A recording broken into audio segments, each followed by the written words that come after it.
Something big is happening in crypto right now, and most people are completely missing it. Not a new coin, not a hype cycle, not another short-term pump. The entire financial system is quietly being rebuilt on-chain. Public blockchains are no longer just places to trade tokens.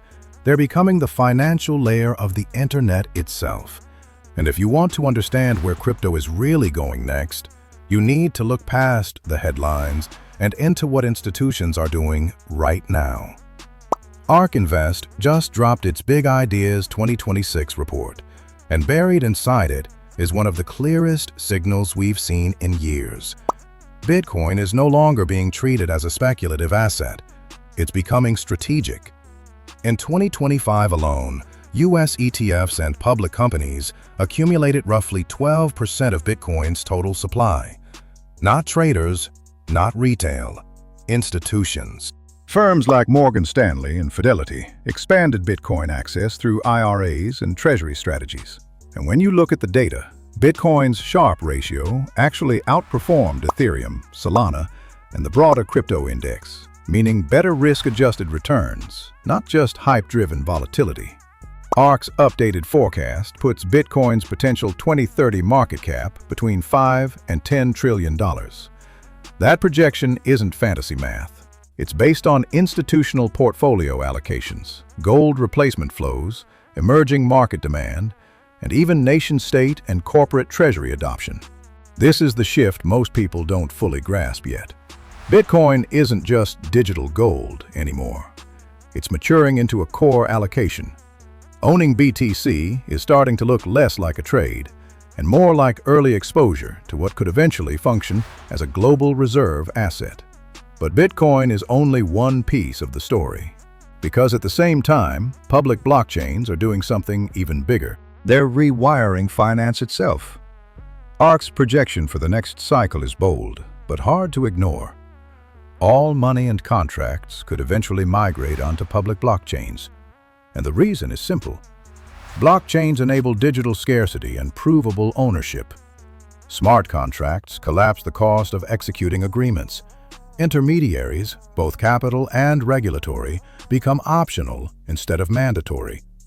Add stablecoins, layer 2 scaling, and autonomous AI-driven wallets into the mix, and you're no longer just talking about crypto markets. You're talking about programmable finance. Money that moves 24/7. Contracts that execute automatically. Financial agents that don't sleep, hesitate, or need approval. This is why platforms like Ethereum, Solana, and other high-activity smart contract chains matter so much. They aren't competing for attention. They're competing to become the base layer of global finance. ARK estimates that tokenization could transform a $260 trillion global asset base into programmable financial instruments. That's not DeFi replacing TradFi. That's TradFi moving on to DeFi rails. Tokenization unlocks round-the-clock liquidity for assets that used to be frozen. It automates yield on instruments like tokenized T-bills, and it allows financial products to stack and interact with each other through smart contracts. This is where Ethereum quietly dominates, and institutions know it. Which brings us to a move that made a lot of serious investors sit up and pay attention.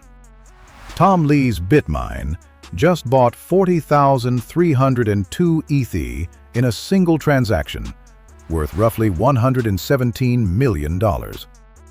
One trade. That brings their total Ethereum holdings to over 4.2 million ETH, valued in the billions of dollars. This isn't speculative flipping. This is balance sheet level accumulation, and it matters for 3 reasons.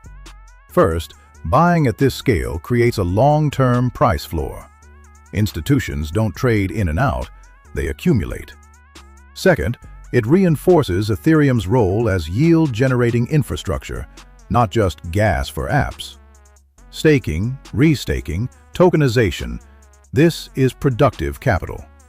And third, this kind of steady institutional demand is exactly what may pull Ethereum back into bullish structure after macro-driven sell-offs.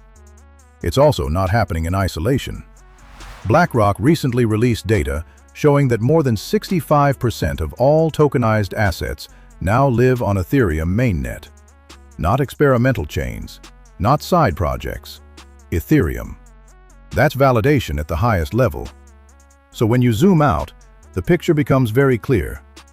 Bitcoin is solidifying its role as a strategic macro asset. Public blockchains are becoming the financial operating system. Ethereum is emerging as the settlement layer for tokenized real-world value, and institutions are positioning before the crowd catches on. This isn't about chasing the next narrative. It's about understanding where capital is quietly flowing and why. The financial system isn't being upgraded, it's being rebuilt, and it's happening on-chain.